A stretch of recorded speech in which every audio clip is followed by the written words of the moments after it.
All right, Nadine, we're gonna go and work on your ankle today. So we're gonna try and improve some ankle mobility. Why are we doing this? Obviously, we can loosen up the calf. It gets really tight. It restricts our squat, inhibits our run, and also just gets more activation of the foot onto the ground. So we're gonna give you a couple of those movements that we can do to kind of free up that range of motion, build some strength, get more mind-muscle connection, all the normal stuff that we do.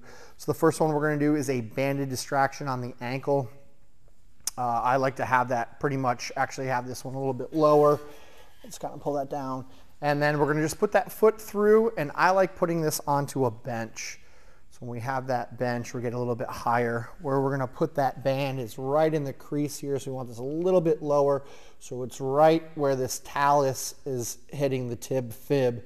So you have your tibia, fibula right here, and then the talus is sitting right on top. So we're trying to get that band right in that position. You're gonna keep that heel down. We're gonna drive that knee forward. We can kind of lay that position out. Good. We're going to try and relax the toes. We might feel a lot of pressure in here, and we're going to just try and push that knee forward, and then we're just going to gently push that knee back a little bit. And then we could also start working a little bit of a wagon wheel. So we're going to bring that knee in and out as well as driving it forward, which you can kind of see from a different angle why she does that. We're trying to drive that knee forward, drive it out, drive it in, maintain that foot, the entire foot on there, especially that metatarsal pad and the big toe and the heel are all sticking there. And we can work through this for about a minute. Now we can kind of move it in and out, which is good.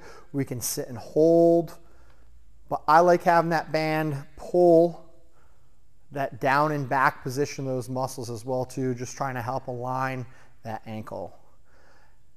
If you don't have a band, we're going to come up out of that banded ankle distraction, and we can grab a kettlebell for this, and we can do the same thing. You can do this on the ground too.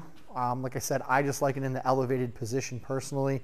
I feel I can put more body weight into it when I'm sinking in, and we're just putting that right past the knee. So we don't want the bone on bone, put it exactly where you had it, was just right on the actual muscle. And the same thing, we can kind of drive in there. We're relaxing the tension out of the leg. We're trying to relax the tension here. We're going to feel a lot of the tension here, but we're trying to just relax the foot tension, allow that knee to shift forward, and we can do that same thing from shifting forward and back, side to side, with the weight of the kettlebell on there. So this is a good one to start off with. I like doing this right from the get-go. Just kind of feels good. We want to stay out of that pain cave, stay out of going above a 6 on our pain scale, and move through those. And then we can put that down. So we did a lot of work that's going to help kind of stretch out that soleus back here, which is in the lower portion, which is going up into the gastroc, which is the higher portion. So the soleus is in charge of when we're doing box jumps of getting some height up in there. Gastroc as well too is going to be used just to keep kind of our pattern on the calf raises on the run and things. So we worked a little bit of that, but we also want to work all the muscles in the foot. We want to do inversion and eversion of the foot there too, because our ankle, all the muscles are 360 degrees. A lot of times when we're stretching out, we're just going kind of forward and back, and we're not getting that rotation. So the way that we're going to do that is we're going to switch this bench up to right here. You're going to take a seat on that bench. And we can start with the inner foot. That's the outer foot, yeah. And then I put it kind of right in line with that metatarsal pad on that toe is where I'm looking at. We're going to just have a little bit of resistance. So if we need to move that bench out a little bit, we can.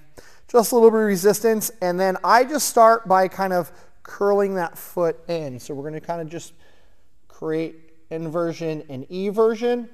I like to keep that leg straight, slightly elevated too, so I do feel the rotation working at the hip a little bit, but mainly we want to work on getting this foot to do some inversion, eversion. So we can get the hip rotating initially, and then what I'll do is I'll just pause that hip so it's straight up and down, and then we're just going to work that foot in and out.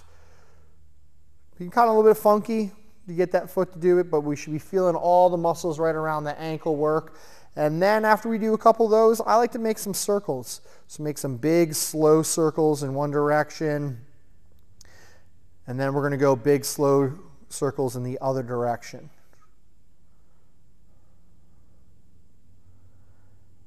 Good. And then we can stay in that same position, and we're going to put the other foot in there.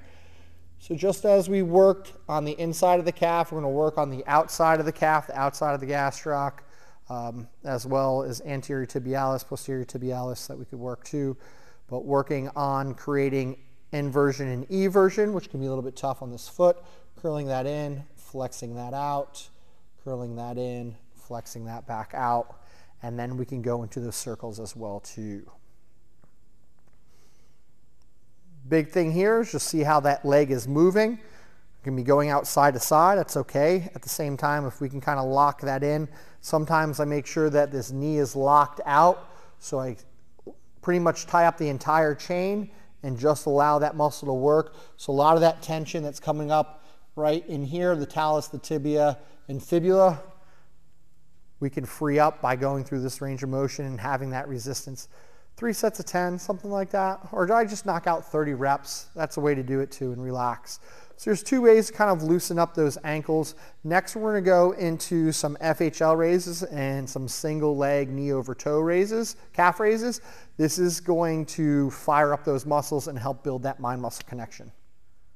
All right, so we're going to do FHL raises, flexor hallucis longus raises, and we're also going to do single leg knee over toe to kick that entire upper part of the gastroc in, especially on those knee over toe. So FHL raises, we're just going to kind of walk back a little bit, put those hands on the wall. I do create a little bit of a hinge to the hips. You can if you want. I like to keep the legs straight, and then we're going to imagine that the hips are going straight up. So as we lift and do that calf raise, I'm actively, or you're going to be actively pushing into that wall too. So we're creating resistance, especially on the way down. That's a big part of it too. Making sure that you're feeling the contraction not only on the way up of the calf raise, but as you're lowering down, we should feel all this kind of kicking in as well too, and feeling that stretch when we lower down, especially on the front side of the legs as well too when we're going up and down. Make sure we're trying to get as much of those muscles to work. That slow, steady process is what we want, especially building awareness after we've already mobilized those calves and those ankles. This is a great job. I would knock out 25 to 30 of these, 1 to 2 sets. In general, 30 reps per muscle group is good for a day, especially if we have some sort of resistance, some sort of strength aspect to it. So 30 is the number we like to stick by. You could always do more, we could always do less, or break it up into sets to get to 30, but if you're ever unsure on what the heck to do, 30 repetitions is what we look for. 3 sets of 10, 2 sets of 15, 1 set of 30, doesn't really matter. Next, what we're going to go into is single leg knee over toe calf raises. So we're going to kind of still go against the wall, be a little bit more upright, and then I like to tuck one foot behind the knee, and I almost imagine that I'm pulling that knee forward with that foot. What we were trying to look for is this knee in front of this toe.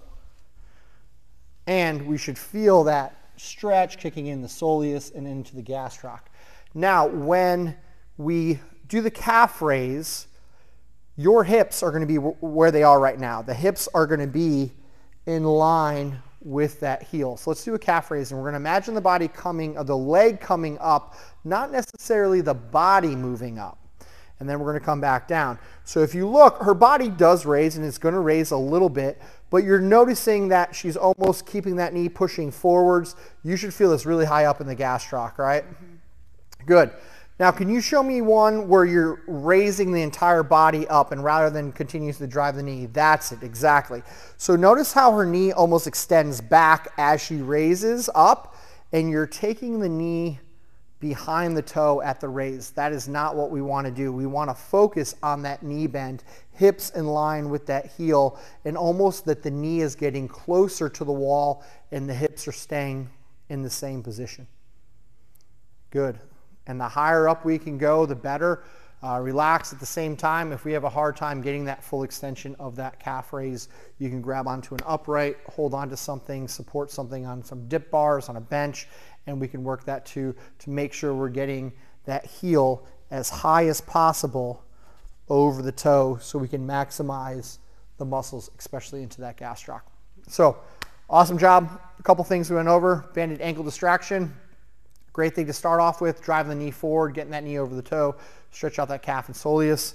Then we're going to work a little bit of inversion and eversion with resistance on that, work through some circles, just awaken all the muscles into the ankle. Hit up some FHL calf raises. That's a great way to start. And then we can progress that to single leg knee over toe calf raises. Try these out, mobilize the ankles, then go squat, then go run. See if you feel a difference. Let us know in the comments. See you guys next week.